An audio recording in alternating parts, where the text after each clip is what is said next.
Pamirsa sejroning usaha digelis mecikang ekonomi Provinsi Bali, pemerintah pusat sampun ngemendalang bantuan produktif usaha mikro BPUM majeng UMKM.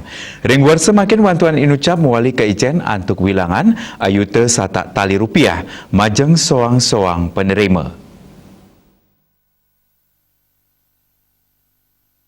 Wantuan produktif usaha mikro sejroning wantu UMKM sampun naiden kemedalang ringwar sane lintang. Tur sampun keterima oleh satak 15 tali UMKM ring Provinsi Bali antuk wantuan kantos 500 kali dase miliar rupiah. Ring warsane mangkin wantuan inucap mewali kemedalang.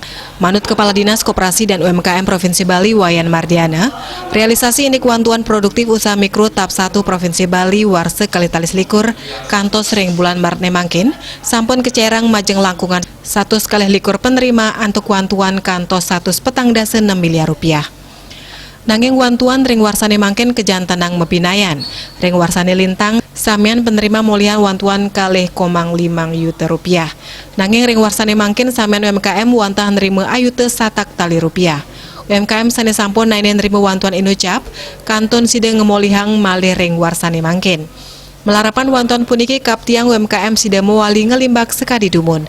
Sesampun keician wantuan modal, selanturnya Dinas Koperasi dan UMKM Provinsi Bali telah rajek melaksanakan pembinaan ring widang pemasaran, melarapan transformasi digital berbasis online, sani memperkanti sarang marketplace sani sampun saya gesejroning masarang produk UMKM ring Bali.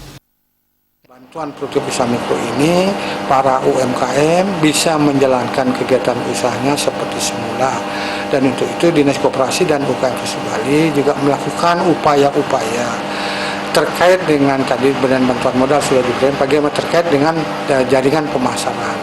Dulu sebelum COVID-19, di mana sistem pemasarannya menggunakan sistem konvensional, maka sekarang di tahun 2021 sistem pemasaran menggunakan transformasi digital melalui online. Ini kita juga bekerja sama dengan beberapa marketplace yang ada untuk memasarkan hasil produksi daripada UMKM yang ada di Bali. Nah, saat ini jumlah UMKM yang sudah mengikuti sosialisasi onboarding yang dilakukan oleh marketplace seperti Gojek, Grab, Lazada, Bali Mall dan sebagainya, kurang lebih ada 1026 usaha mikro yang sudah diberikan. Indik wantuan permodalan miwa pemasaran sane sampun kesalurang inucap, kekantenang sampun sidedat membuat majeng ake UMKM, turmaning penjualan ipun nincap dawag mauah ke pasaran daring utawi online. Riase Bali TV.